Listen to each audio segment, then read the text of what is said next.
everyone, and welcome to the 2022 Western Showdown, the largest international women's curling event in Canada this season.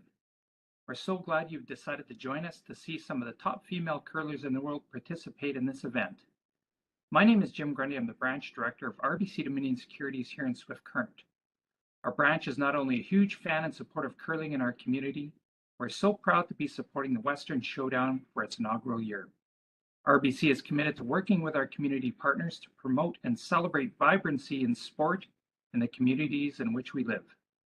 Thank you to everyone from the Western Showdown team for putting together this amazing event. On behalf of RBC, enjoy the tournament.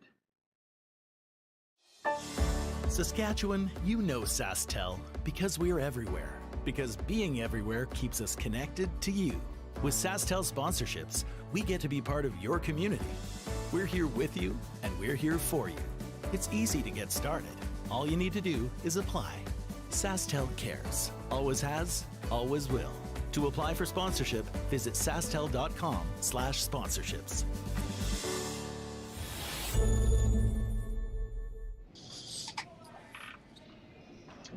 Good afternoon, everyone, and welcome once again to the CBC Gem coverage of the RBC Dominion Securities Western Showdown. It's also available on SaskTel Curling Stadium on the YouTube channel. So we want to thank you for joining us from wherever you happen to be watching. My name is Sean Joyce. I'm joined for this broadcast by Chris Heikert, and the final pits Silvani Terzoni against Abby Ackland's team.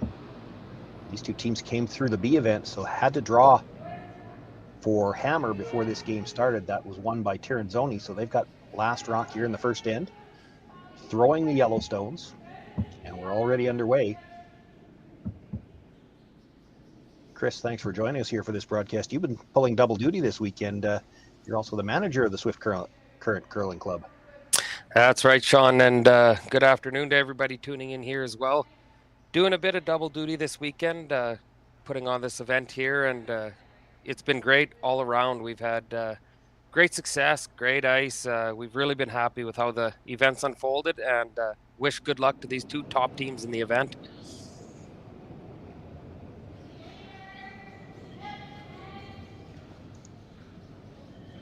Did mention off the top it was the Abby Ackland team that's playing, but I guess we should point out not their full lineup. They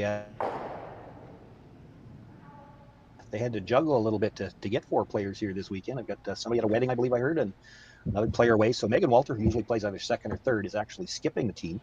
Sarah Oliver, usually plays lead, is throwing the second stones, and they've got a couple of subs. Mackenzie Elias throwing the lead stones, and it is Kelly Schaefer from right there in Swift Current throwing third stones for them. Yeah, you nailed that there, Sean. They've juggled things around this weekend due to other commitments, but they've been able to field a team here, and what a team it's been. Well, it's worked out well for them. They're playing in the final.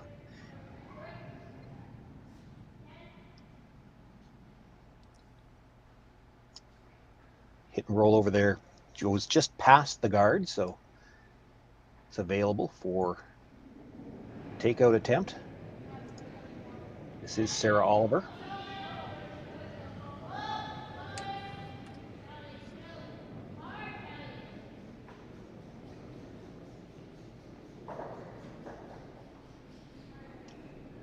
Sweeping for a little bit of extra curl if they can get it. Not enough to stay. Does remove the yellow stone from play.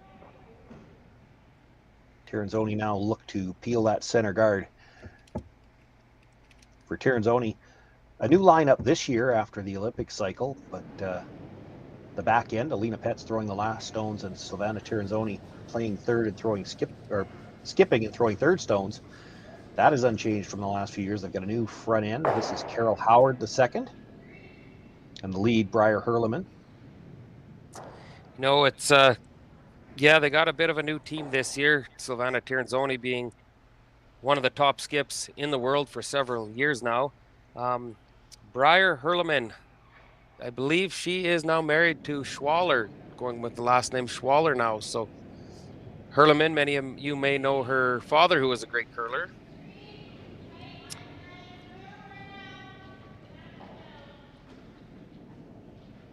Nothing in play. Megan Walter asking for the center guard.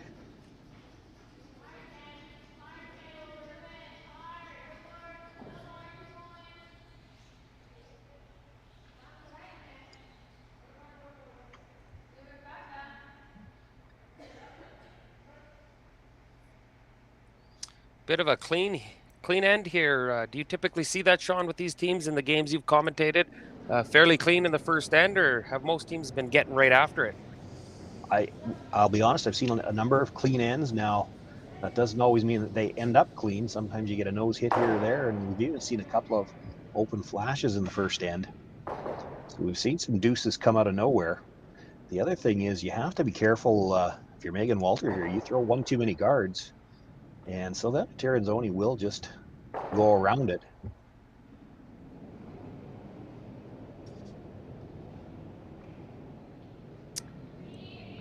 Kelly Schaefer, the southpaw, she's playing third this weekend, and she'll also be playing third in a couple weeks up in Prince Albert. She is representing Saskatchewan in the mixed team nationals in Prince Albert, November 6th to 12th. So she's using this event to tweak up for that upcoming event. And I've heard that on that roster, she has to really carry the weight of the second. I figured that line was coming next, but I'm quite excited. You set it up, didn't you? I'm quite excited. I get the pleasure to play with Kelly, and she's a heck of a third, heck of a curler, and it shows how she can just jump on a team with three other people you don't know, and they found themselves in the final against a three-time world champion. So.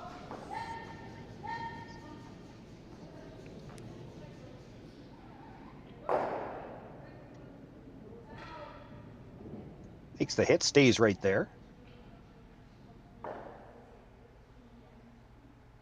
Didn't see any indication from Megan if she wants the roll here. You hit that one on the nose, you won't be in the rings.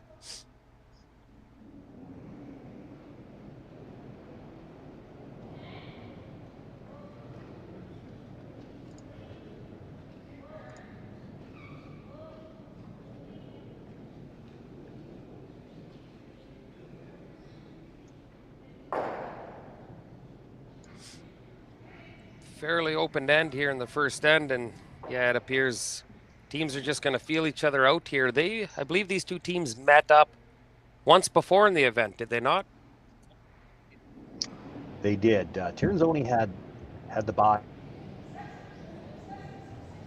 in the first round. There were 28 teams in this event, so 4 teams didn't play in the first round. Abby Ackland won her first game, and these two teams played in Ackland's second game, Tirinzoni's first.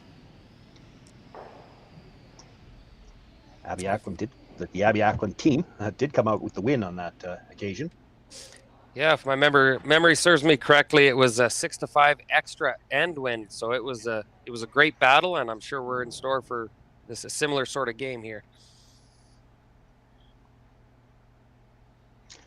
That's impressive, Chris. That's all the way back to Thursday. I can't remember if I tied my shoes this morning or not. It's been that kind of a week for me, but I assumed they'd be loafers.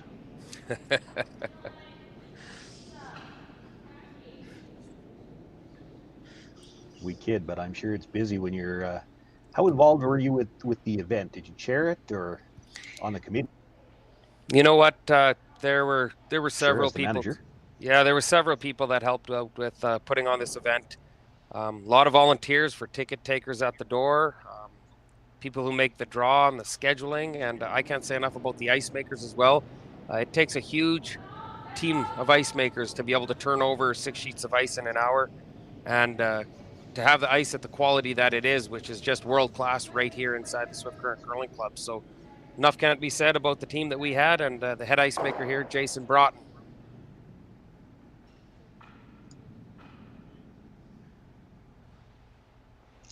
Teams continuing to exchange hits here, and it looks like there's going to be an opportunity for Tirinzoni team to play for the blank.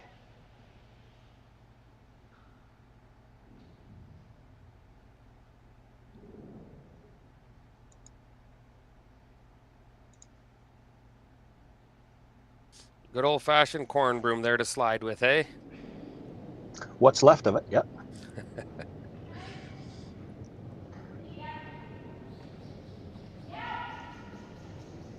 You pretty much know when you see a broom like that, it's going to be a tuck delivery as well.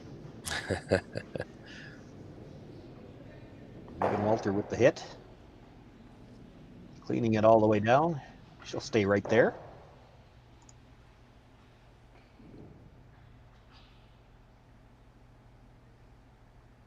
So Lena Petz with her final stone will just look to hit and roll out. Blank this first in and keep last rock into the second.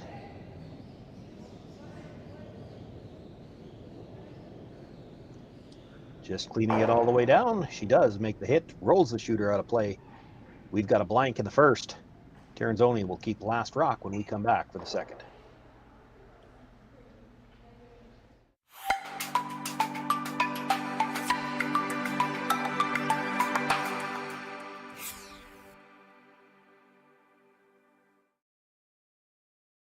Hello, everyone, and welcome to the 2022 Western Showdown, the largest international women's curling event in Canada this season.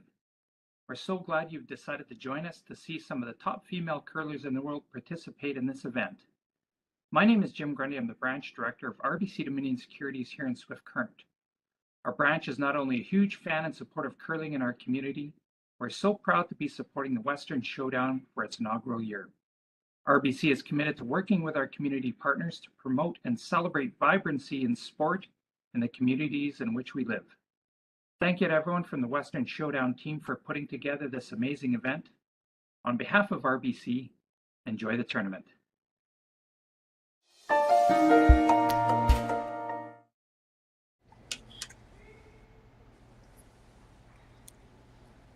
Welcome back. Second end already underway.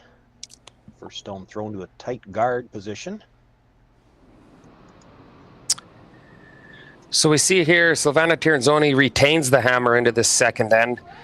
How it worked all weekend was the teams did draws to the button after their pregame practice, and the closest one to the button was able to have the hammer in the first end.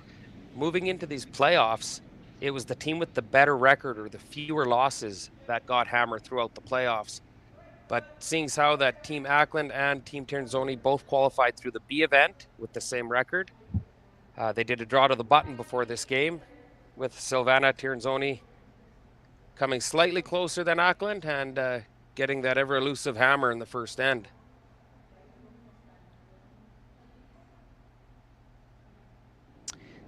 Tell you a neat little stat we just drummed up here with regards to the hammer. Silvana Tirinzoni this year is 23-1 when she starts the game with hammer. That's quite the stat.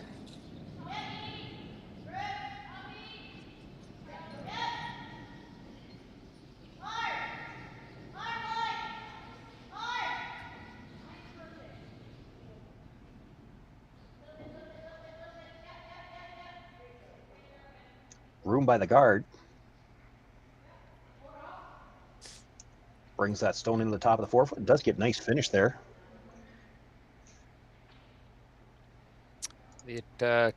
Team Ackland they're got their center guard up and one wrapped around. They're going to look to steal here. Their team is 5-9 when starting the game without the hammer.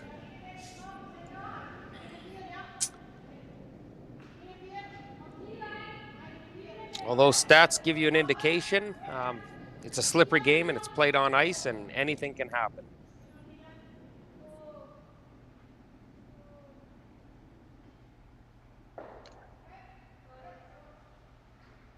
Looking to come down, sit on the corner of that stone. Rubs off just enough that there's probably room to pass it through.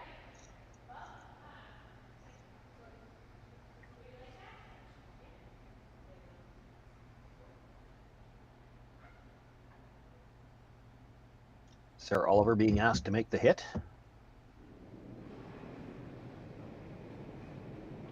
I didn't see an indication if they're looking necessarily for a roll here.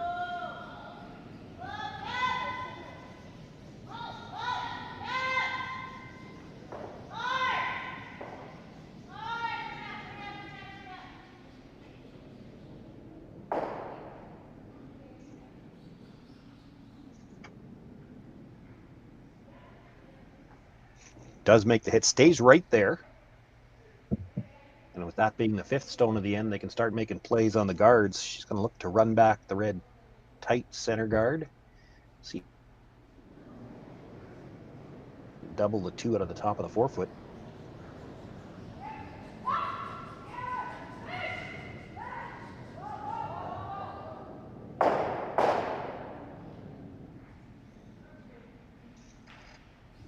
Just stuffs it back. That's unfortunate. You'd like to get something off the center line with that.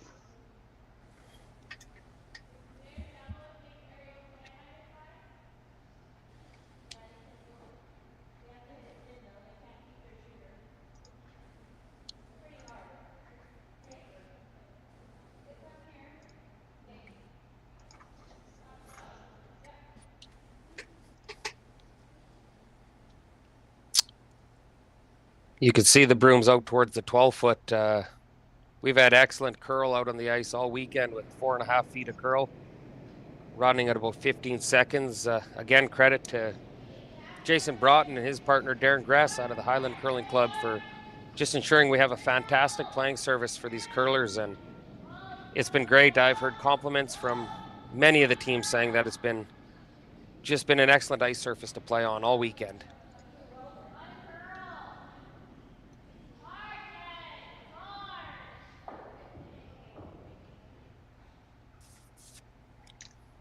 Comes down to the face of her own stone, sits 3. Still leaves a bit of a pocket there and a chance for the straight run back on the tight yellow guard. Probably get 2 moving for sure. Might be able to move all 3 of them if she hits it just right.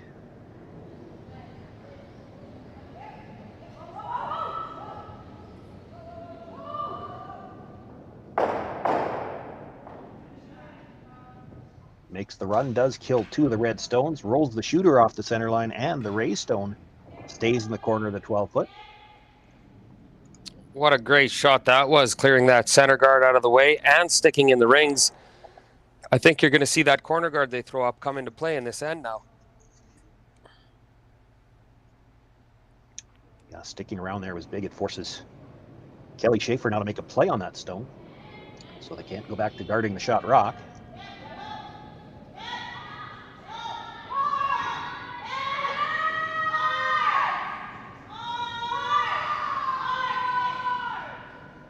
Wants to stay in the rings here. Does. Hit right on the nose. Hangs around for a bite in the 12-foot. Tirinzoni now will have the chance to play the hit on shot stone and try to roll behind that tight corner guard they threw at the start of the end.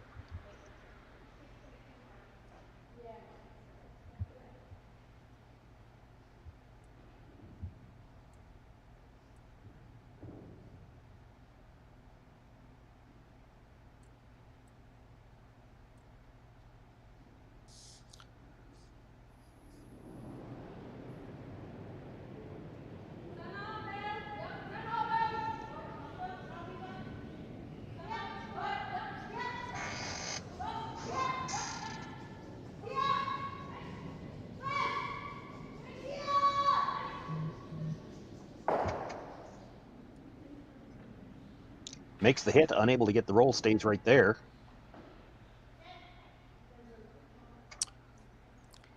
What's the game plan here for Team Ackland? They want to roll away from that corner guard, I would assume, and the idea here would be to force having 2 of their rocks in the rings. Yeah, I think probably you might, if it was down to your last one, look to roll behind just to take away a little bit more of the rings. But right now, if you roll behind, Tirinzoni probably plays the short run back, and if she sticks it, the 2 is probably in play. Well,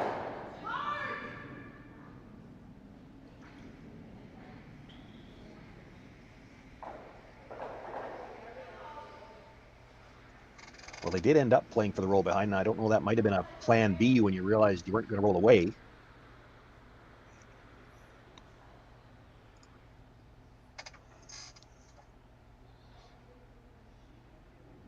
You can see it there. That's the view that Silvana Tirinzoni will have from the hacks.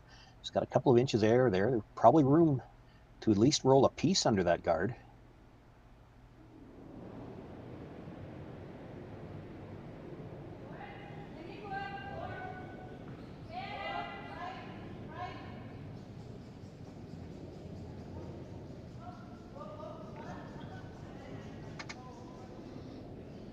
Sweeping for some extra curl, so this has got a little more room than they would have liked.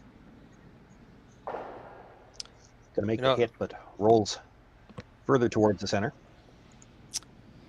No, it's been pretty awesome having these female curlers here in Swift Current, and they're just great curlers and even better people. We've had, they've been out at all the restaurants. They've attended the WHL hockey games here in Swift. They've been out on the local golf courses, really embracing the city, and very good with the residents, with the fans, and just very personable people. So it's been a really pleasure to have these ladies in our city and putting on a show for us here at the Swift Current Curling Club.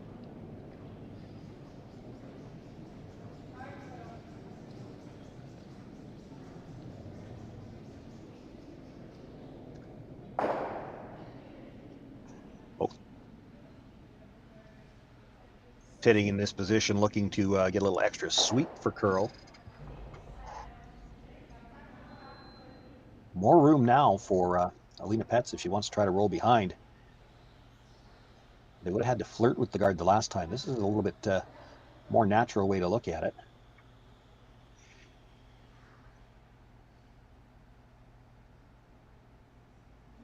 Thought they might go to the other turn. This is the turn they've been playing all end.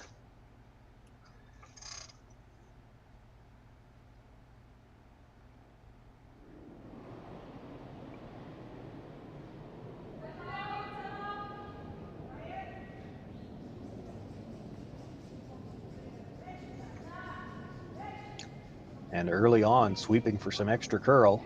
Needs to get past the nose, wants to roll behind that corner guard if she could. Rolls a couple of inches, but still out in the open.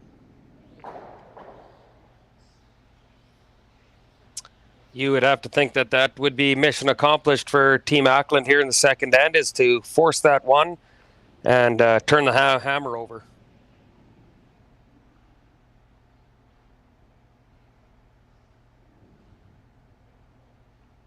You could hit this one right on the nose, stay right there. Alina Petz wouldn't be able to hit it again without being out of the rings. You could at least force her to draw. You don't expect a miss on a draw at this level, but draw against two, things can happen.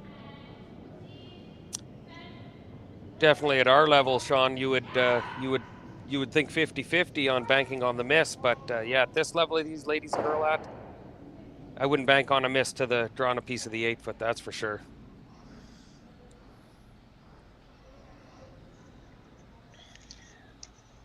Well, she drew to the button to get last rock in the first end prior to the game, and if I remember correctly, I was trying to keep an eye on the screen. I believe this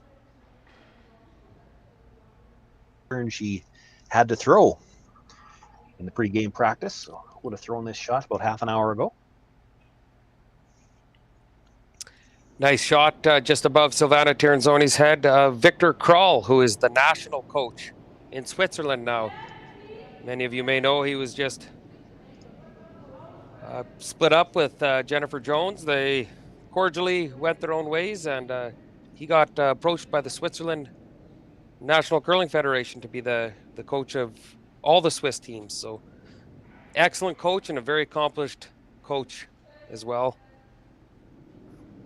And Alina Petz puts her final stone in the back of the forefoot. They will pick up their single point with the hammer. Team Ackland will have last rock for the first time when we come back in the third.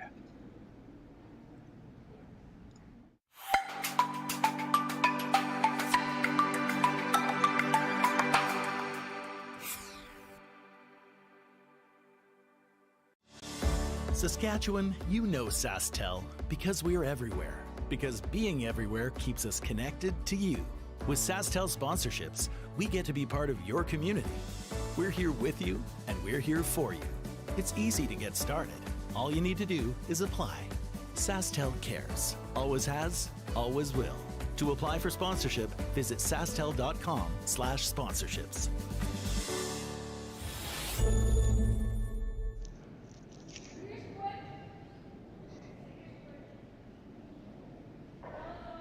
Sean Joyce, Chris Heichert here with you live from the RBC Dominion's Securities Western Showdown. A single point for Silvana Tiranzoni in the second in gives them the 1-0 lead. Team Ackland with last rock for the first time here as we begin playing the third. With the first rock being thrown as a tight center guard. Mackenzie Elias being asked to come around that.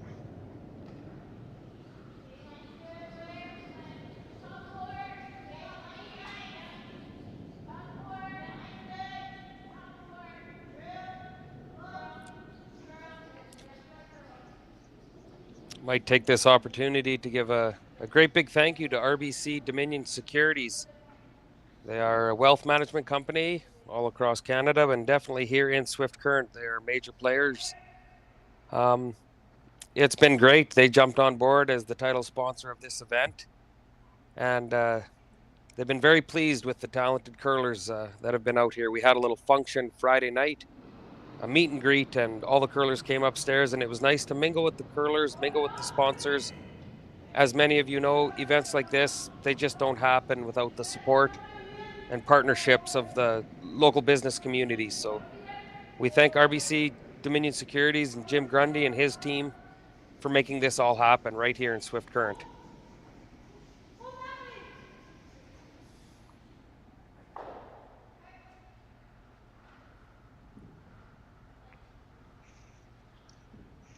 So nudging that shot stone just a little bit, but it's still the Ackland stone that is shot rock.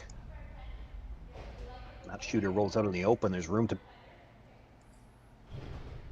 make a play on it, get another one under cover. Or would you prefer to roll away here? Yeah, you know, 6 of one, half dozen of the other. You roll away, that's a great scenario. I think if you roll under the guard, you might see that run back, and these ladies are talented enough. That run back could make everything disappear. So spreading your rocks out might be a good idea.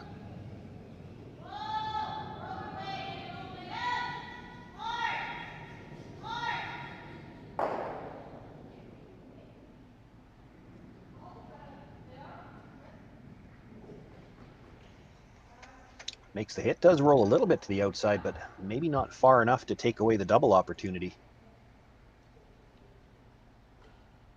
Yeah, I think they were looking at rolling that right out into the 12-foot.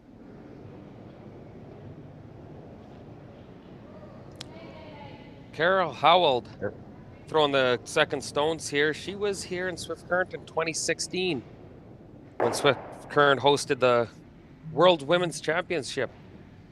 She was here with Team Bina Fletcher. So many of the folks around here remember her from 6-7 years ago, and again, she's been great visiting, chatting with fans, and being a real good sport.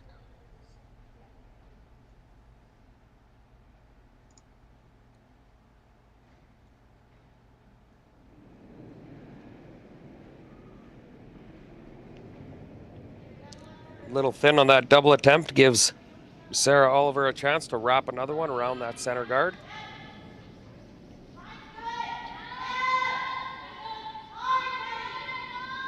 You know, you look across the curling sheets this weekend, Sean, and it's just amazing the accomplishments of all these curlers.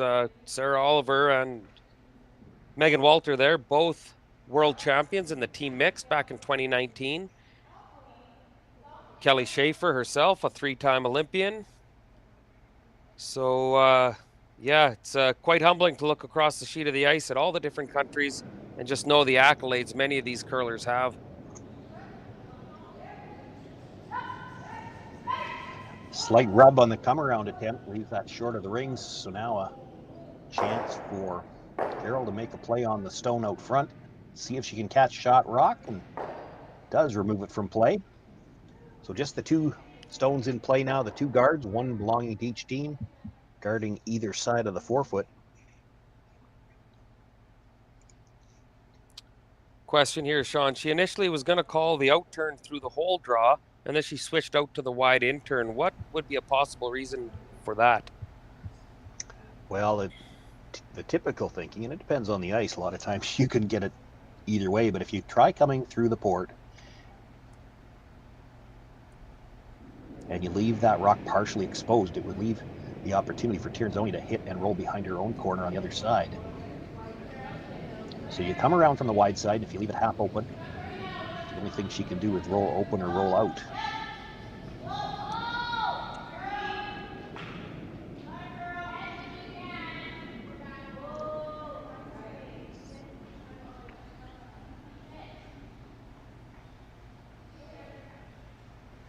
Excellent shot there by Sarah Oliver, wrapping one dead buried around that red one. And yeah, possibly it could come down to just specific paths in the ice and knowing the different speeds on the different spots. Yeah, that's more of a traditional way to think about it, that you want to come around from the wide side if you can. A lot of times with the ice and the rock conditions that these players get to play on nowadays, you come around from the wide side, you can overbury anyway, and you're still going to leave that chance to roll behind the corner. So it can come down to just personal preference in those cases a lot now.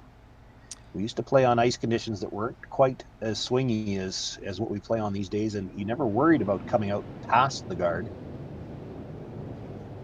That is true, but you have to remember, Sean, back in the day when you and I curled, dinosaurs still roamed the earth, so...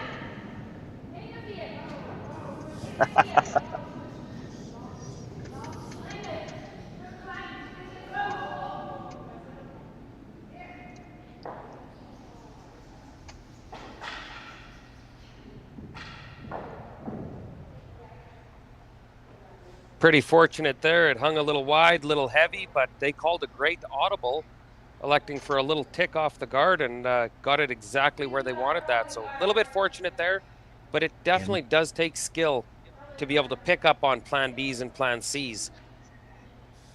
You did, I think, caught it in the camera view. Silvana turn around and say she was sorry.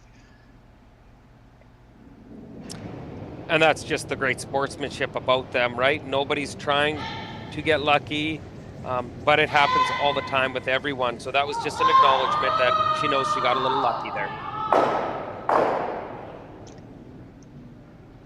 Makes the run, but just jams the Yellowstone. Loses the red one at the back, and it's Tierns only sitting one right now. Did push it out from behind the guard.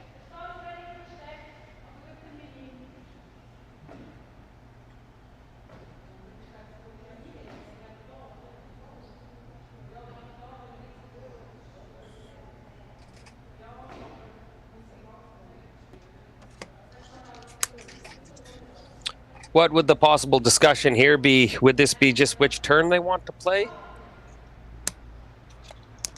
Ultimately, you would have to think their goal is to force a single here. Yeah, it's just, are they worried about... They initially looked at coming behind their own corner guard, which I thought they would do, and they must be worried about something on this side. Perhaps worried that if they leave this alone, that Megan Walter has room to get to that stone that's there and roll under her own guard. It's the only thing I can think of that they might be worried about on this side.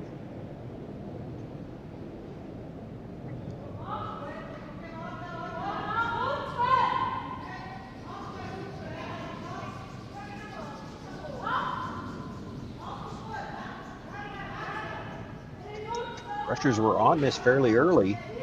They haven't wanted to get off. Now they've had to switch sides. They're looking for curl, but they don't want to leave it. Well, Rushers had the right idea on the weight. They had to give it everything they had just to get 12 foot out of it.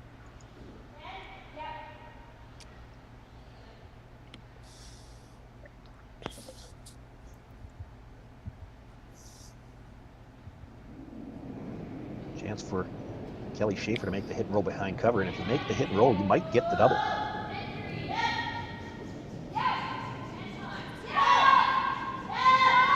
Boy, this is really curling.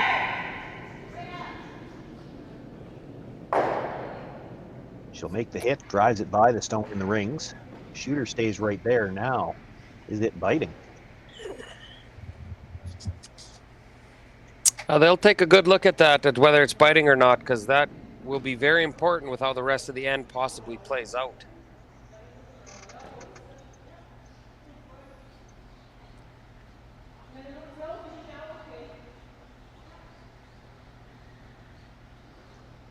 I don't know if they... Boy, to me, it looks like it's probably biting. I don't know that there's much they can do about it, though. You hit it, she's got a chance to make a play on shot rock. If you hit and roll over to cover it, she can play the freeze on shot rock. So I think what they've decided is we better get another one in there first.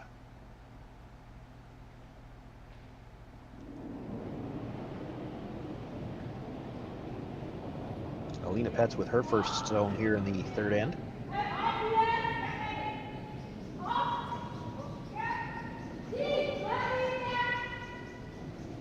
Sweepers again pick this up right out of her hand. Now they have to wait for the line a little bit. Starting to curl, trying to help it over. Actually gets to the inside of her own stone and a little bit of a rub. Tieren's only sitting 2. Megan Walter eyeing up the run back. These Manitoban tuck delivery shooters, I think they love this tuck delivery, high hard heat, and they should, because they're typically deadly accurate with it.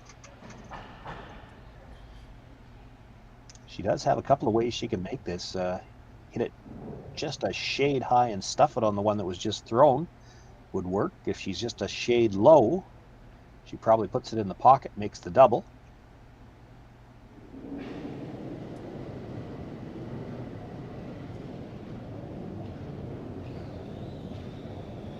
Nothing out of the brushers early, waiting for this to curl. It's going to need to come up a little bit. That's the hit. And does get it just enough on the high side to stuff it on that yellow and actually rolls over to the top of the button. It's the Ackland team sitting 1 behind cover on the top of the button. What an excellent shot that was. You know, these teams are getting so good that no longer are they just happy when they run a rock back and make contact with the rock. They're actually playing the hit and rolls with rocks that they're running back. So it just goes to show how precise these athletes have become.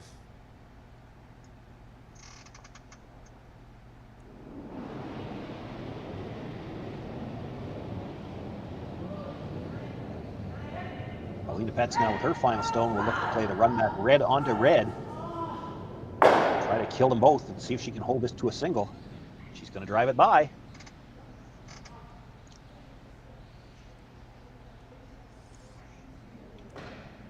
Megan Walter, after the nice run back on her first attempt, is going to have the opportunity to try to pick up her deuce here in the third end.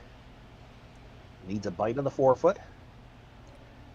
She will have to come between the 2 guards out front, so maybe not quite the path she threw in draw to the button.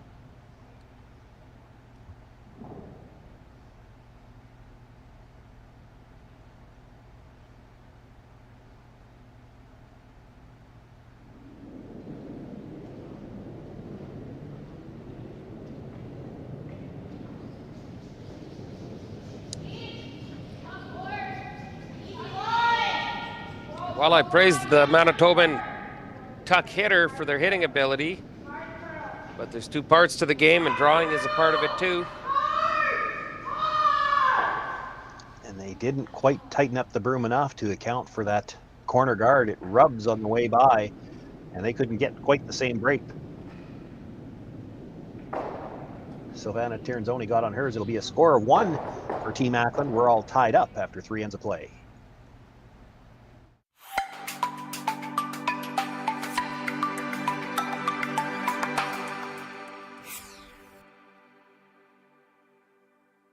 Just got our shipment of logos here in for our next event, which is going to be the mixed double. As you can see, there's a few of them. There's roughly 20 logos per sheet to be put in for the mixed doubles, along with a couple extra little dots. But all our logos come from Jet Ice. They are the best logos to put in. We use them around the world, and they're very easy to install. As you can tell, this is the center ice logo that's going to be going in for the world. This is about a 4-footer by 10. It's going to look like $1 million. Their colors on their logos are always nice and vibrant. And like I said before, very easy to put in.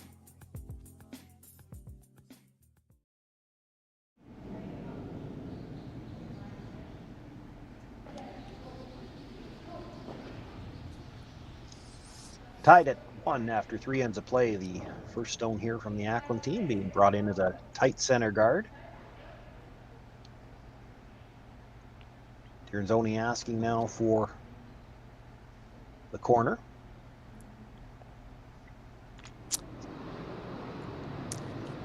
Team Tiernzoni was able to force that end, and yeah, throughout the tournament they had points against per game at 4.5. So on average, they give up 4.5 points in a game. So that's not very many in an 8-end game. That just shows their force efficiency is great. So that was definitely a missed opportunity for Team Ackland there to get a deuce early in this game. Looks like the corner guard did stop just in time out of the rings.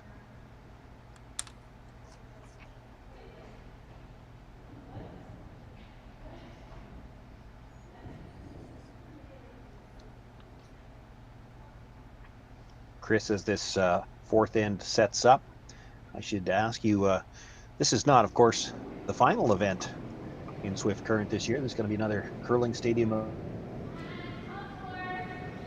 weeks, and yeah, you've got some playdown events going on there. Yeah, you're bang on. You know what? The Swift Current Curling Club is just loaded with great events this year, and we are very excited to be hosting another Western Showdown here in Swift Current. It's going to be a battle of the world's best. We are headlined by 5-time world champion and defending 2022 Olympic gold medalist Nicholas Adine. So he's going to be coming down here to the southwest Saskatchewan, but he's in for some heavy competition. Also coming down here is the defending champion of the Western Showdown last year, Kevin Cooey, who was the 2019 Brier champion. So Cooey will be back to defend his title. Matt Dunstone in his new rink. Colton Flash, the defending Saskatchewan provincial champions. 10-time Brier participant Steve Laycock. 3-time Grand Slam champion John Epping. The list goes on and on. It is just loaded with talent. That'll be here in Swift Current, October 28th to 31st. Email or call the Curling Club if you'd like to make sure you get your hands on some event tickets.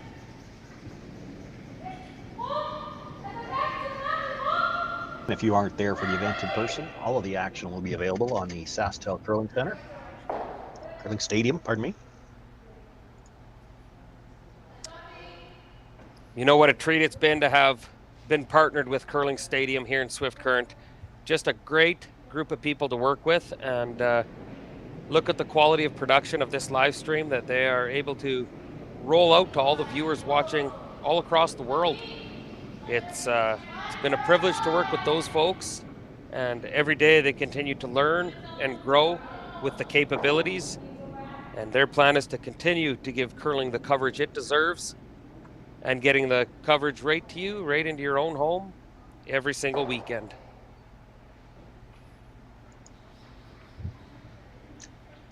Looking to sit on the corner there, nudges it just a little bit. 6th stone of the end about to come now, so there is the option to go after the guard.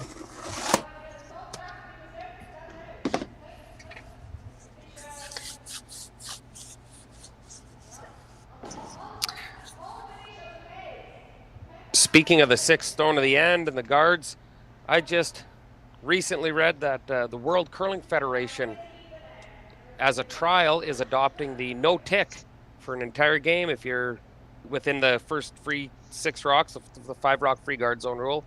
If it's touching the center line, you cannot take it off the center line. And the latest from Curl Canada is that they will be trialing it at the 2023 Scotties and 2023 Briers. No ticks.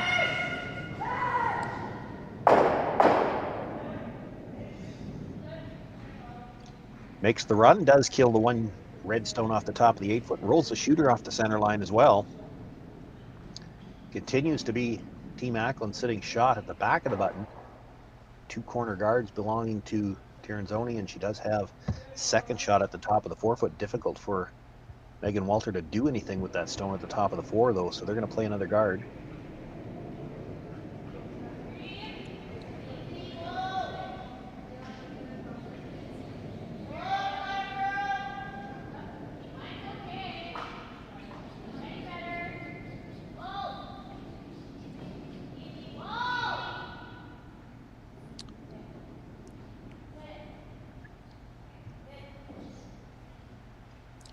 Excellent shot there by Sarah Oliver. Lots of great curl out here on this ice. And again, hats off to head ice technician Jason Broughton, his partner Darren Gress, and the entire team we had in Swift Current, ensuring the best curling conditions and playing surface for these athletes all weekend long. It's been a treat to have these gents putting the pride that they do.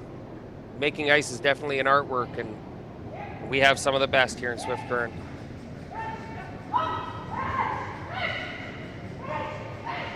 All they can do is look to peel the guard. Touches the two corners and puts one of them into the house. The yellow's starting to pile up a little bit on Megan Walters. That was an excellent shot, and you know what? I think they had every intention of doing just that and making sure the roll knocked one of their yellows into the rings.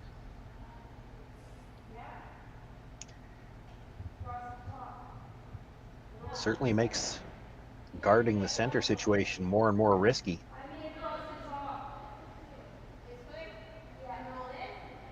Kelly Schaefer wondering about playing the double on the two yellows at the left as we look at it, looking into the house. Kelly's been an excellent... Over the top of the one in the 12-foot. She'll lose the shooter.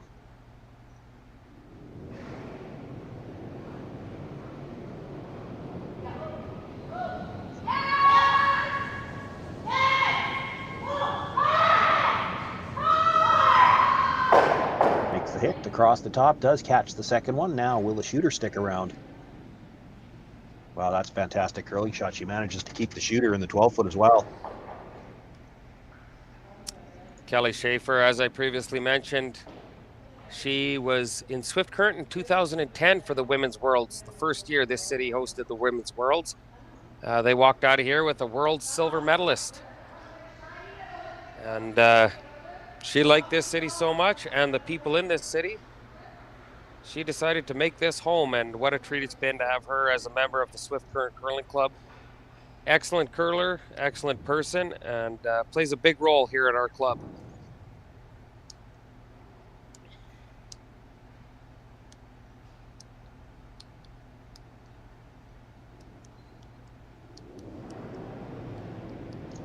Tyrion's only going to make a play on the open redstone for now.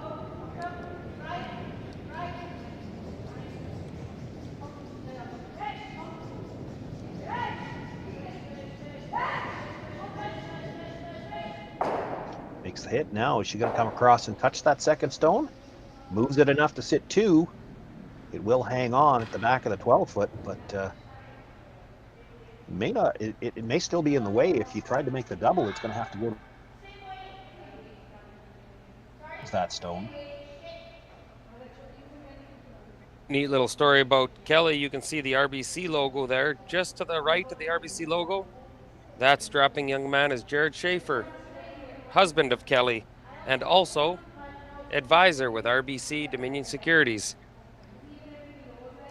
I approached Kelly in the summertime and asked her thoughts of RBC jumping on board and putting on one of the largest international women's curling events in Swift Current. One thing led to another, and here we are in the final game.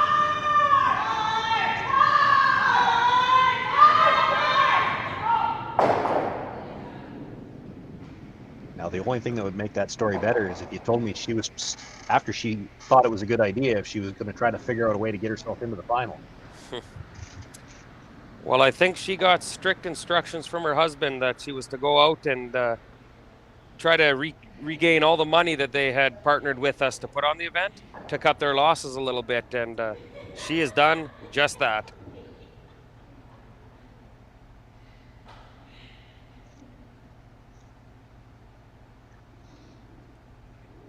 Excellent shot there by Kelly, making the double. Two right now.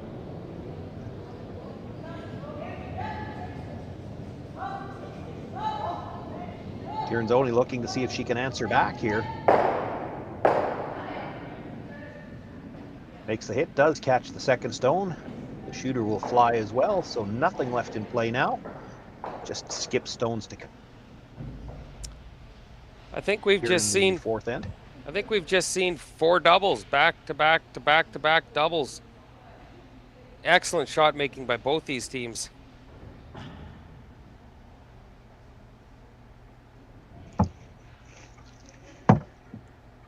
And as a result, we may end up not seeing any more points go on the board this end.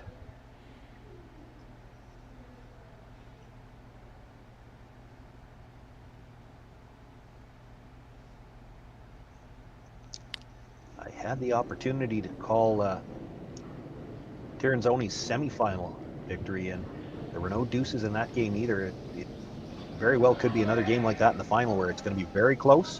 One deuce could be huge, so both teams going to play this a little bit close to the vest. Interesting stat to point out here, Sean. Abby Ackland, Team Abby Ackland, beat Tirinzoni earlier in the A event. They won 6-5, and Team Ackland did not score a deuce the whole game. It was 6 singles is what they scored en route to an extra end 6-5 victory. So I think you're right. It might only be the odd deuce here or there that'll be the difference in this curling game.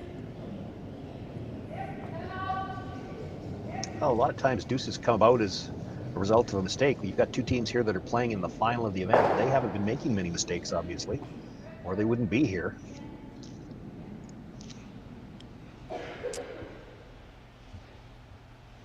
Team Ackland, this is their second or third event, I believe, of the season. They are 14 wins and 10 losses on the curling season this year. Silvana Tirinzoni's team, this is their second trip over to Canada this year already.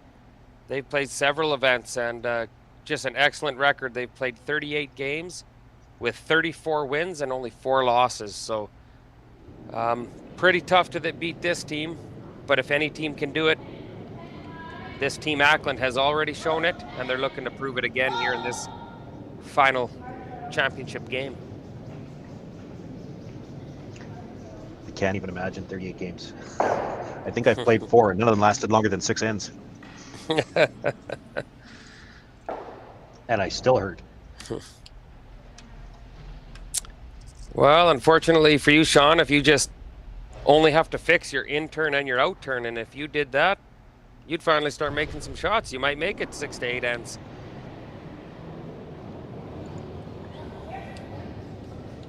Alina Pets with her final stone here in the 4th end, looking for the blank.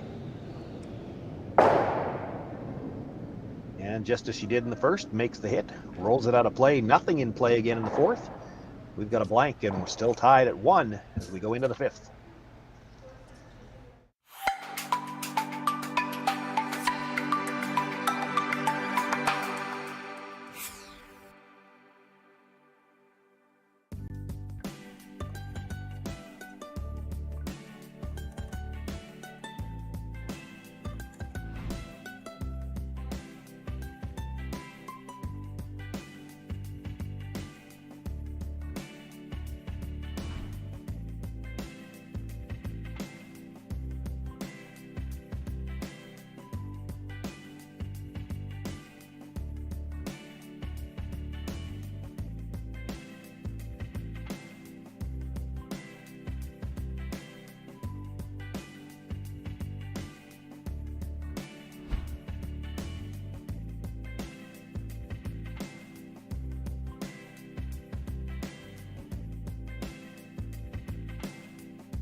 The winner's share here at the RBC Dominion Securities Western Showdown, $12,000.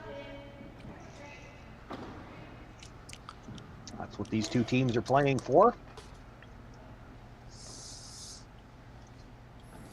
Here as we begin the fifth end, all tied up. We've got two guards to start the end off.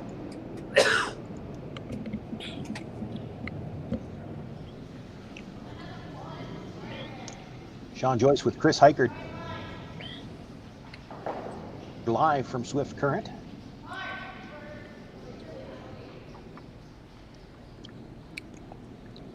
Silvana Tiernzoni, their new team, new front end here, and definitely they're doing a lot of curling this year to try to get in the groove, and they've done just that. This is their 6th event they've played in, and of the 5 previous events, they were qualified in all of them, semi-finalist in 1. They lost the final in Martinsville, and then they've went on to win 3 other events, the Summer Series in Quebec City, the Stu Sells Tankard in Toronto, and the most recent one in North Bay, the Grand Slam of Curling Boost National.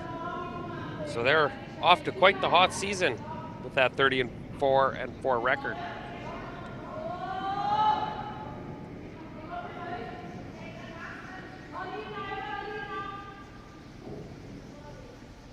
Looking for the come around here, a lot of room by the guard.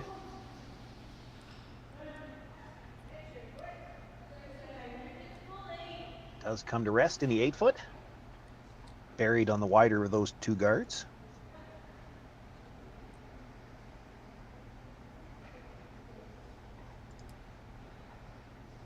Sarah Oliver now being asked to come around from the other side, the out turn.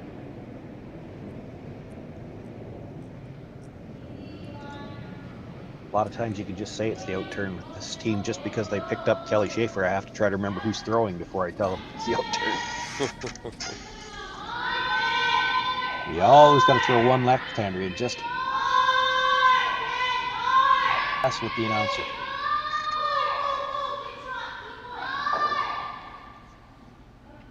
You know, over the years, there's been some amazing left-handed curlers. Keller Schaefer being one of them. Mark Kennedy, one of the most accomplished curlers in the world. Rich Hart playing with Glenn Howard, and Mike Harris all those years. Even though they throw from the wrong hack, they seem to make a pile of shots.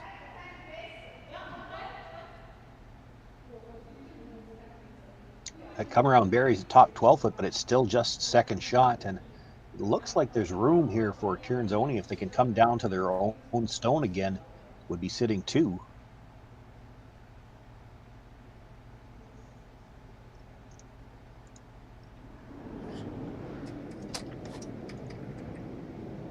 Carol Howell.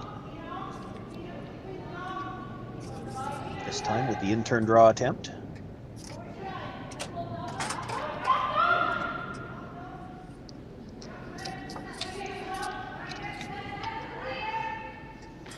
A little tighter by the guard this time.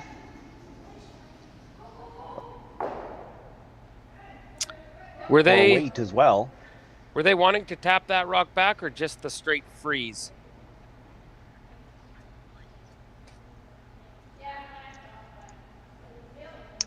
I think they would have taken either or. I didn't see a specific call for the tap, but I'm working on a small screen here, I must admit. It does give them a little bit more separation by tapping, and if you knew that Megan Walter was going to call the run back and the way this game has been played, you maybe shouldn't be too surprised by this. Well, then the tap is a good result. Sarah Oliver looking for the long run back here. It is the lone guard. This is going to over curl on them just a bit. Catches the yellow out front. Going to move a number of stones around. In the end, it leaves Tiernzoni sitting 2. They are open now. And 3rd and 4th belong to Team Ackland. You know, it's neat, Sean, you say, working off a small screen, just to point out how adaptive and interactive this curling stadium is. I believe you're in your booth in Saskatoon. I'm on site here in Swift Current. But ultimately, you can be anywhere around the world and be able to commentate these curling games. Very interesting, the potential that Curling Stadium has, and they would like to continue to grow. If any of our viewers have any interest in commentating for their favorite team, please feel free to reach out to Jerry Gertz and his team at Curling Zone there. It's neat to see some of the technological advancements and to see live streaming from curling games right inside curling clubs all across the world.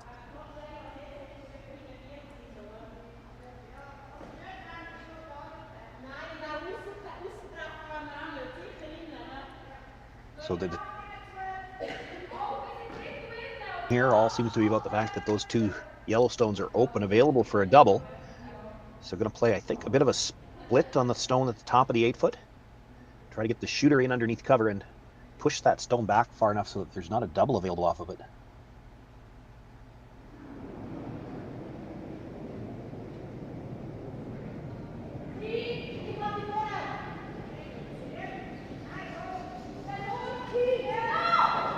On the brush on this one early.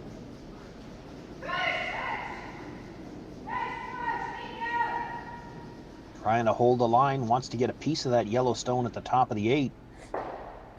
It's actually going to get onto the red. Does come across and nudge the yellow up. Probably doesn't leave an angle to get all three of them.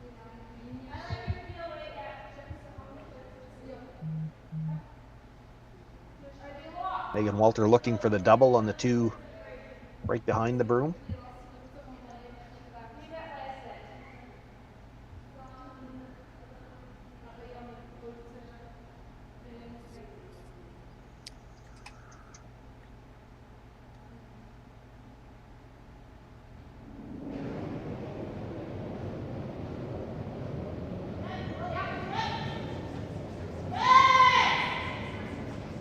On this one early.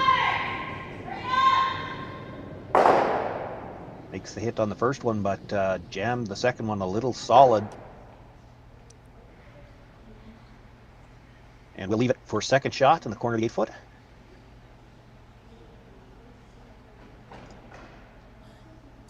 Bit of a bad break there in that where they rolled it to, it's also pretty flat for a double. If that stops a little bit sooner, you might have a double available on your next one. Shot rock available through the port. Tiernzoni and Pets discussing what they can do about that.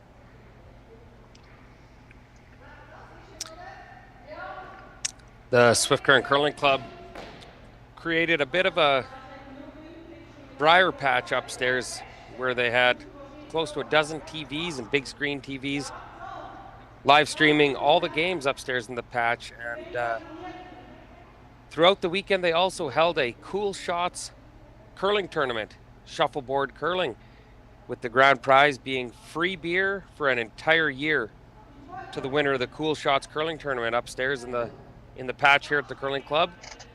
And quite exciting to tell you that not only is she a great curler on the ice, but she's a great curler off the ice in the Cool Shots, because Meg Walter won the Cool Shots tournament. So all her friends back home can make sure they ask her, tell her she's buying beer this go around.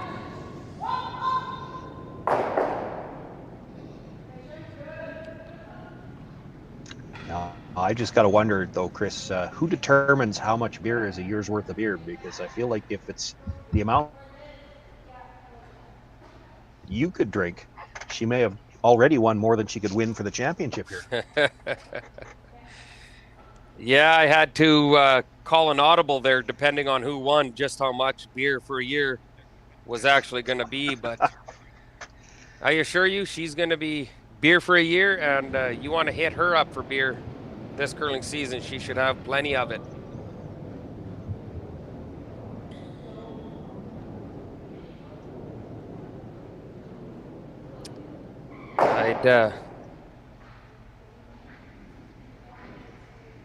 Well, they were looking to hit and roll in towards the middle. That didn't curl for them at all. Makes the hit, does roll towards the edge of the 12-foot, and it continues to be Tiernzoni sitting 2. Neither one of them's directly under cover, but because of the stagger, they're both a piece under cover, no double available.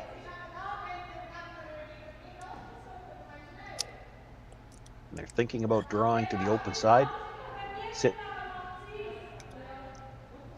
3 or coming around. It kind of looks like Alina Petz has got the broom down to draw to the corner. And Savannah wants to come around the center, and she's won this discussion.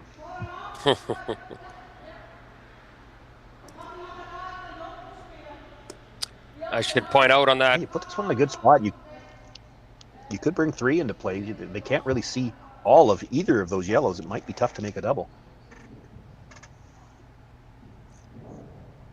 I should point out that free beer for a year, Meg Walter actually decided to split it with another fellow by the name of JB from Leader. She split that with the final, so not going home with a car full of half as much as she could have.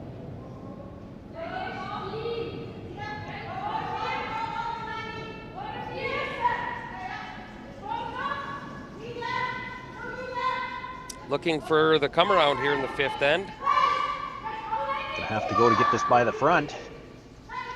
Now does it have the legs to make 3rd shot?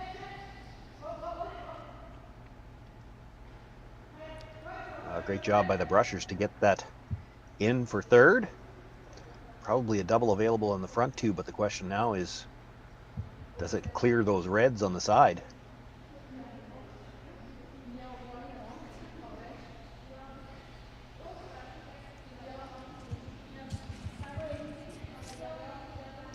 They didn't really look at it that close. Now I see Kelly looking over her shoulder, but this is going to be close to going into that red on the side of the 12-foot.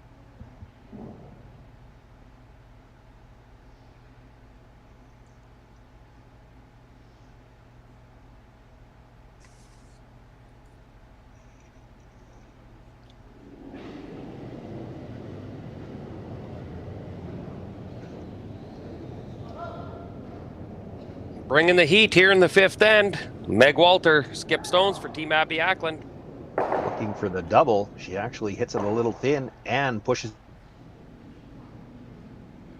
right into that red at the side of the 12. Tiernzoni sits 3. You know, Chris, I'm just surprised they didn't really look at where that rock was going to go. Certainly expected to hit the first one fuller than that. You'd like to have thought you were going to kill one for sure, but she could have played the other double, a straight back double, without any risk of I guess she couldn't see quite enough of the front one, perhaps, to play that. But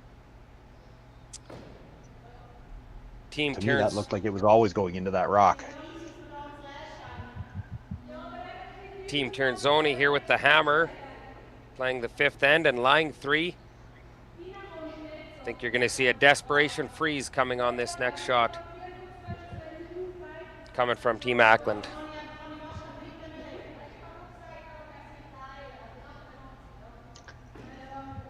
I think that's what Team Tiernzoni is thinking as well, and that's the only reason they're looking at playing something around the intern side, just to take away the freeze. Problem is, if you take away the freeze, you leave her the come around on the out turn.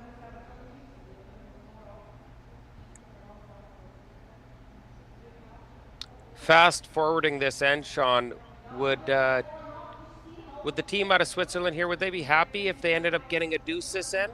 Or, with the way the end is shaping up right now, is that almost a bit of a letdown if you only walk out of here with a deuce? You know, I think the way this game has gone, they'd be happy with 2, because a 2-point lead after 5 ends in a game that's only 3-1, if that's what the score happens to be, that's a huge deuce. But there is certainly an opportunity for more here. I think if she pulls this right into the top of the 4-foot, Megan Walter's going to have a hard time not leaving a shot for at least 3.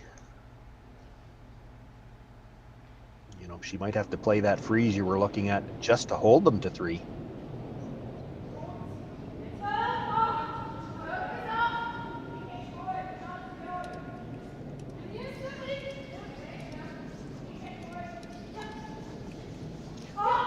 Brushers want to go on this one.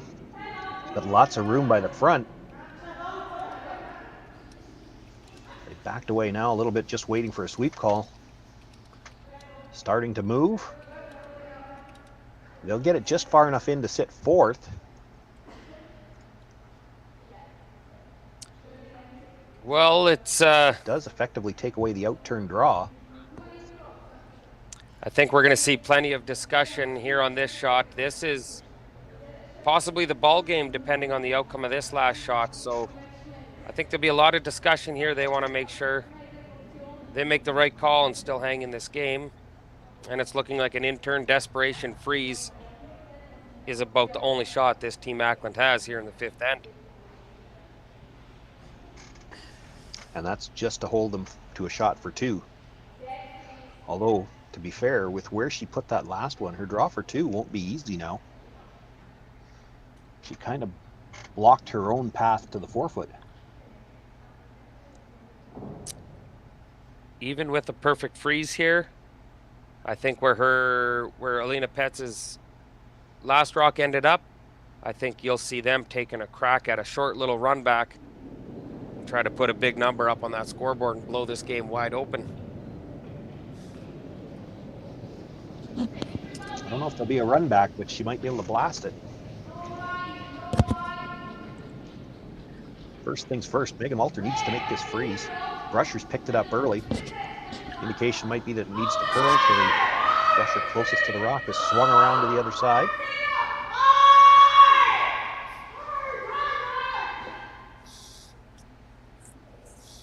Brushers knew when she let it go, they had to be on it.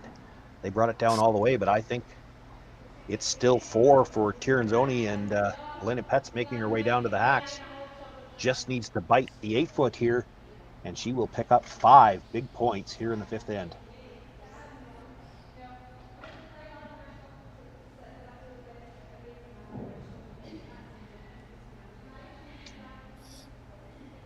Well, I'd like to take this opportunity to thank the viewers for putting up with me while I tuned in here and tested my luck as a commentator. They say I definitely have a face for radio, so commentating just might be my gig. But it's been enjoyable here to chat with these viewers and talk curling.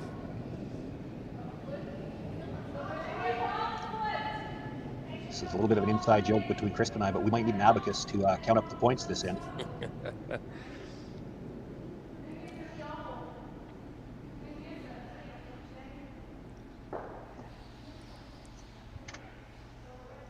Alina Petz with her final stone, a little bit strong, touches off of her own stone. Does come to rest in time, so they will pick up 5 big points here in the fifth end of play. They jump out to a 6-1 lead after 5. The Ackland team will have last rock when we come back for the 6th.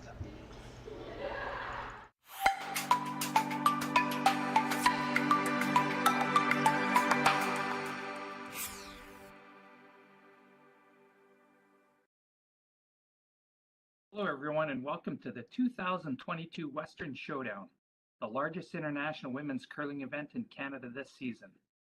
We're so glad you've decided to join us to see some of the top female curlers in the world participate in this event. My name is Jim Grundy. I'm the branch director of RBC Dominion Securities here in Swift Current. Our branch is not only a huge fan and support of curling in our community, we're so proud to be supporting the Western Showdown for its inaugural year. RBC is committed to working with our community partners to promote and celebrate vibrancy in sport in the communities in which we live. Thank you to everyone from the Western Showdown team for putting together this amazing event. On behalf of RBC, enjoy the tournament.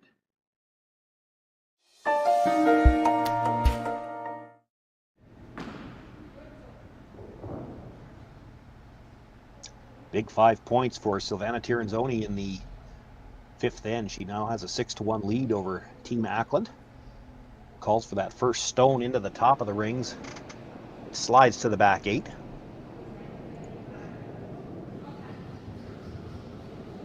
Megan Walter looking for the corner guard now.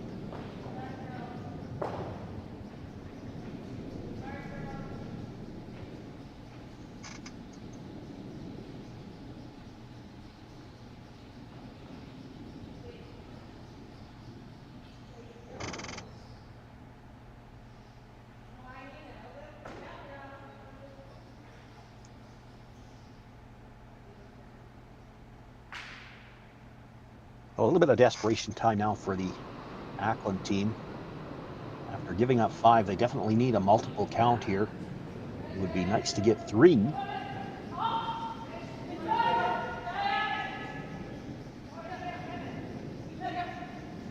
They're only able to pick up 2 here. They'll need to steal 3 over the next 2 ends just to get to an extra end. That means having to steal a deuce somewhere along the way. Does happen.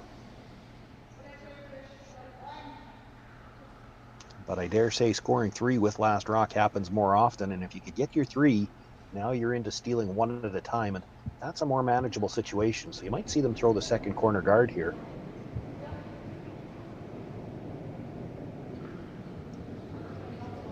Looks like that's the call. And they're going to play the corner guard to the other, pardon me, same side. Higher up.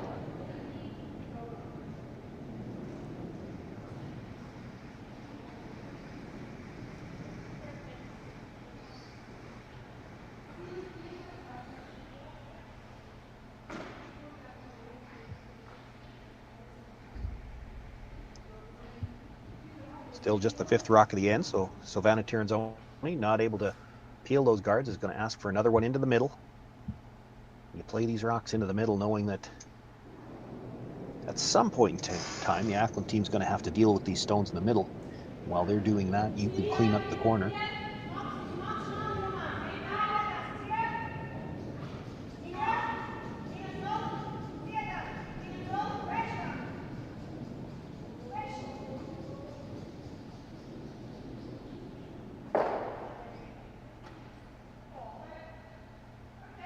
Comes down, taps her own stone, and puts it in behind the corner guard. That they won't be happy with that. It gives Walter a stone they to behind cover.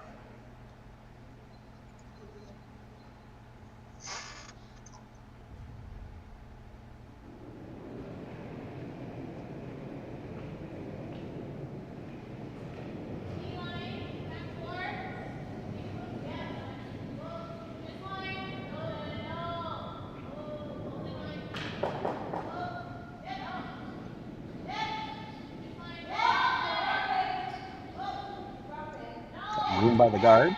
Wants to just sit on top of that yellow stone for now.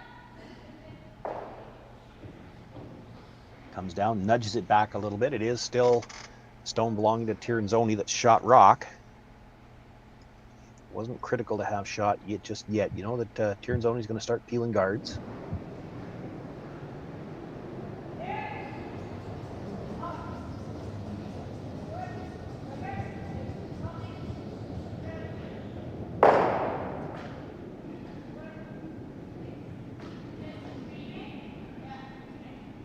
A little bit of stagger on those 2 guards. Tiernzoni opts to peel the one closer to the rings.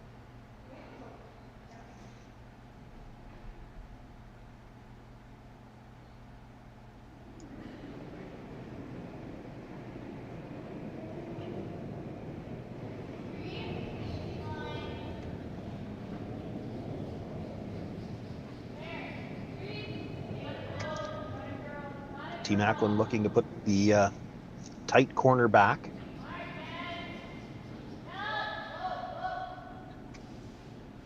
Sweeping to try to get this underneath that longer corner guard. They'd like them to have to peel the long one.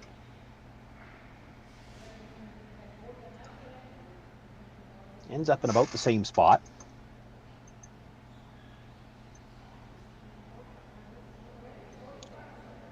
Lena Petz, I think, eyeing up the double peel over the top and maybe come back and disturb things in the house.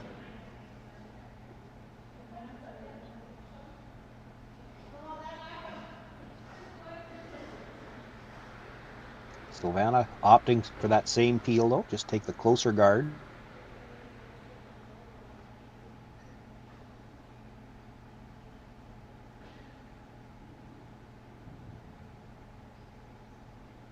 Giving up 2 points here doesn't upset Tiernzoni. She just wants to be careful not to give up any chance for 3. She's content to peel 1 guard at a time.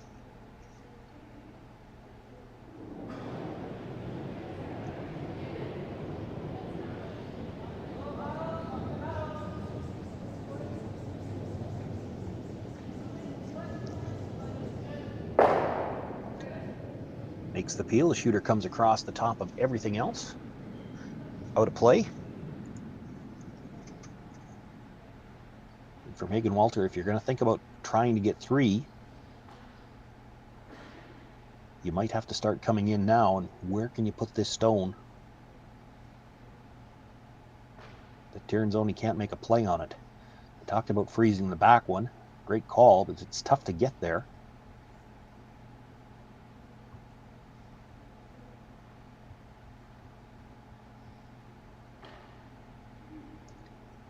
In the corner of their eyes, that winner's check, which right now looks like it might be slipping away on this Ackland team. So it looks like they're going to come towards the corner again, but I didn't see if they wanted to play just another straight guard or if they're going to try to bury this one. It would be tempting to bury this top 8-foot, even if you're only 4th shot.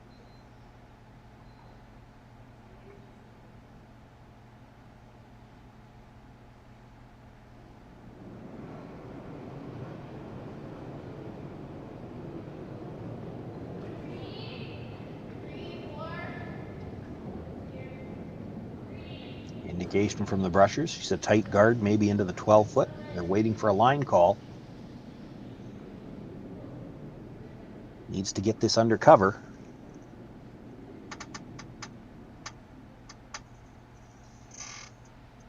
Looks like they decided to play the guard all the way. They might have been able to get that into the rings. Doesn't really protect the red stone in the rings. Now it is protected from the back. Hard to get it out. Tirinzoni might be happy to get rid of that yellow one right now.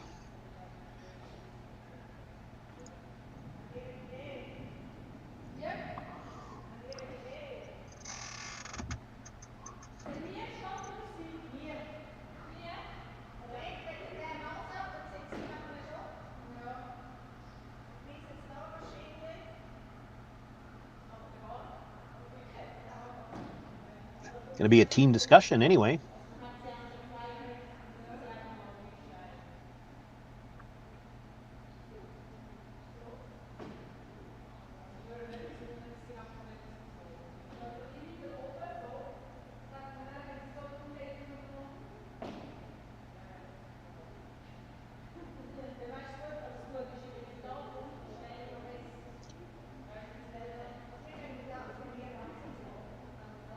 Just looking at where some of them are touching the ice,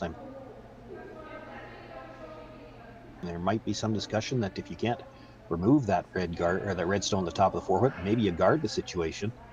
But they want the guard wide enough that they can run it back if Megan Walter makes some kind of an in-off off that yellow on the left-hand side.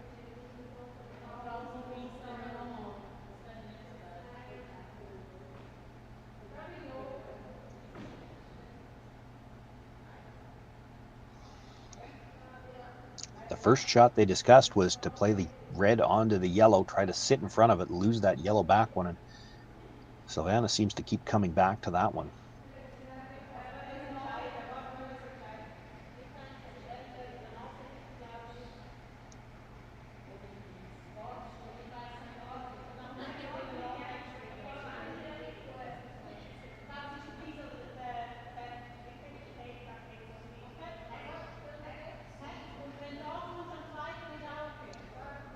For Tirinzoni, it really boils down to this. There isn't a way she can get that red stone out of the top of the 8-foot right now.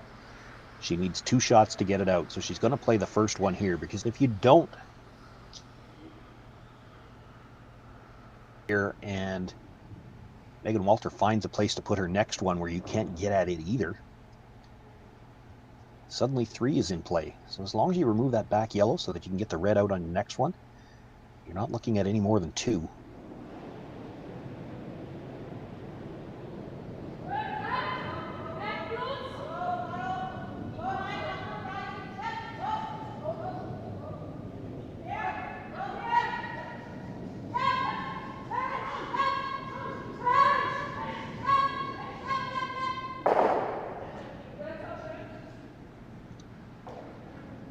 Makes the hit, leaves her shooter right there, so she's got that same angle to run the red through the next time.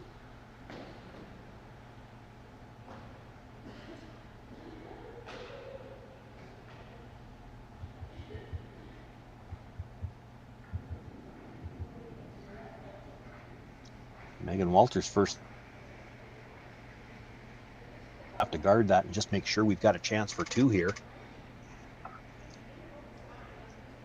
And it doesn't look like Kelly Schaefer sees anything else, so that's what they're going to play.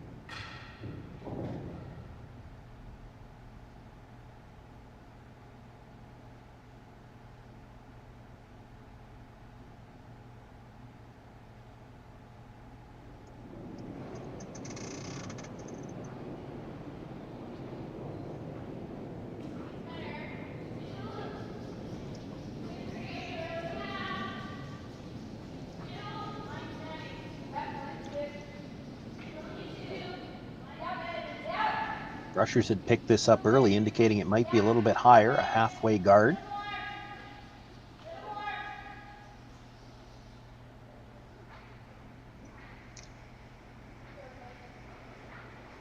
Does the job.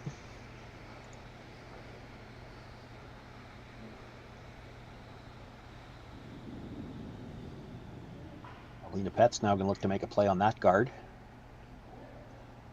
I didn't see the indication whether they're going to try to run this straight back, kill the 2 reds, or over the top of the red guard. That's a little dangerous. You could slice it back into the rings.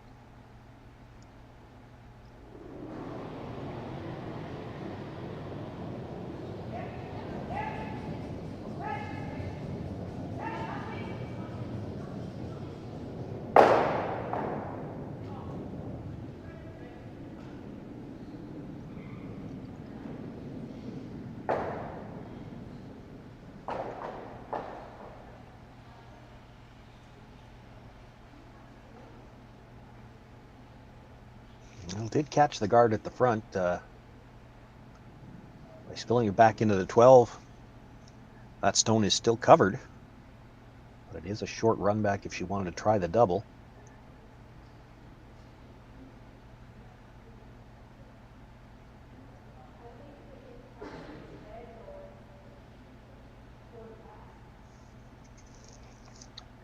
Megan Walter looking at the draw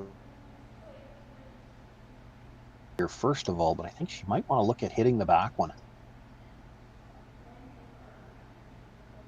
If you hit the back one, there is a double available on the top 2 yellows.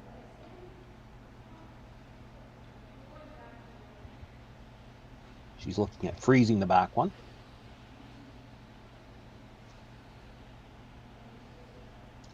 That can work too, same idea.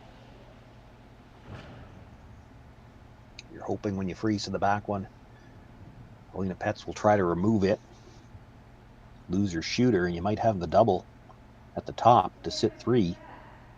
Kelly Schaefer wondering about maybe playing it now.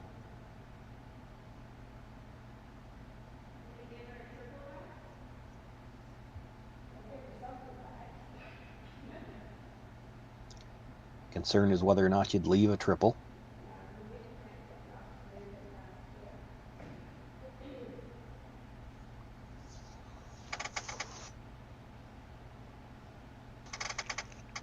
Megan Walter going to make her way back down to the house end and take a look at the angles.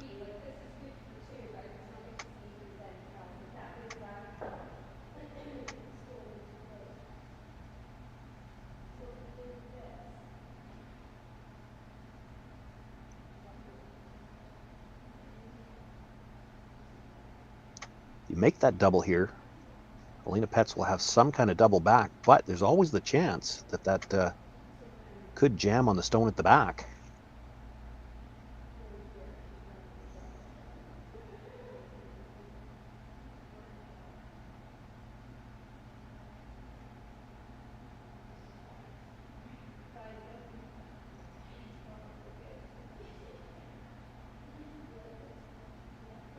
I think they've decided to give it a go.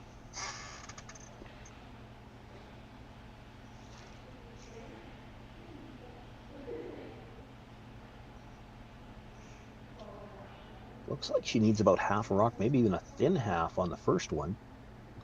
She has to get directly into the side of the second one, make sure she pushes it over the top of the red.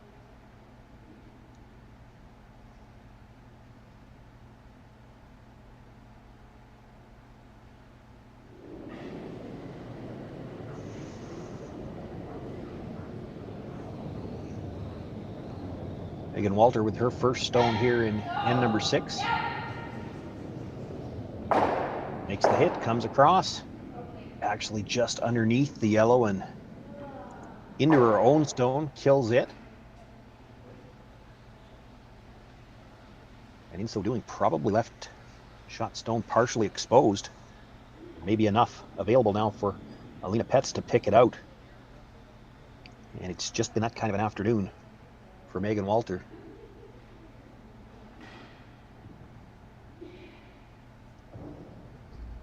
Just needed to hit that first stone a little bit thicker. If she could have come across and made the double, could have made things interesting here.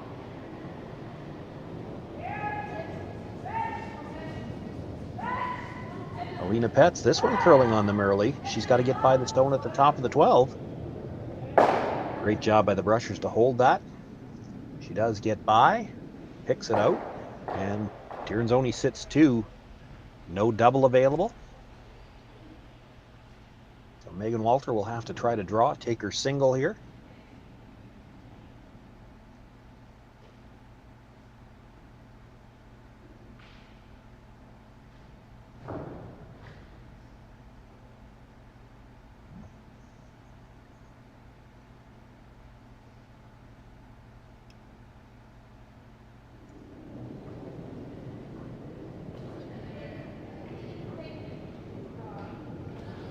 Final stone on its way, Megan Walter, and this one is picked right out of her hands. Brushers pick it up early, but it's got no chance.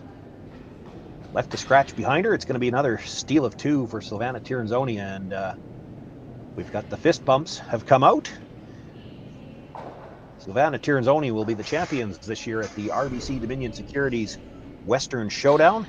Goes into the books as an 8-1 final, an outstanding event for the Tirinzoni team, and the Ackland team, for having a throw-together team, has to hold their head high as well.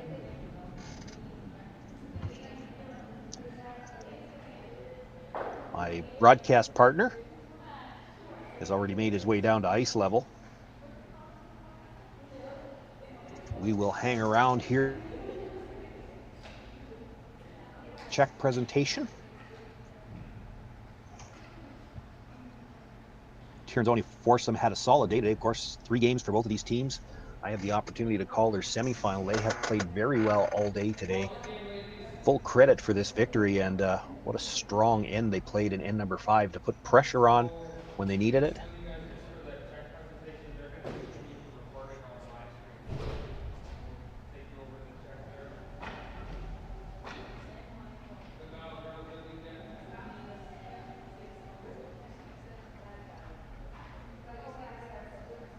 We're just waiting for everybody to get into position.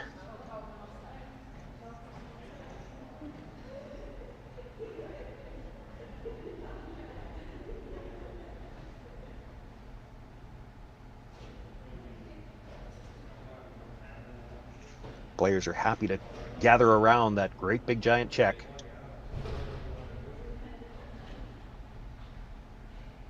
Well, girls, congratulations. This is Jared Schaefer. He's with RBC Dominion Securities. Just keep my wife. Kelly's his wife. Who wants to go? So I didn't put a name on it. Put in whatever you like there. Actually, geez, I should have had your name on there too. But yeah, RBC Dominion. Actually, Kelly and Jared made this all happen. We wouldn't have had it without the sponsor. I think we have them convinced to do this next year, and we would love to see you girls back here next year. So congrats on winning the event, and I'll just make a couple photos with you guys here.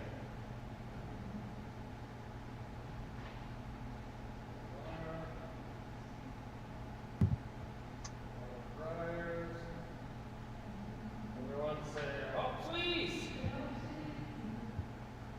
Perfect.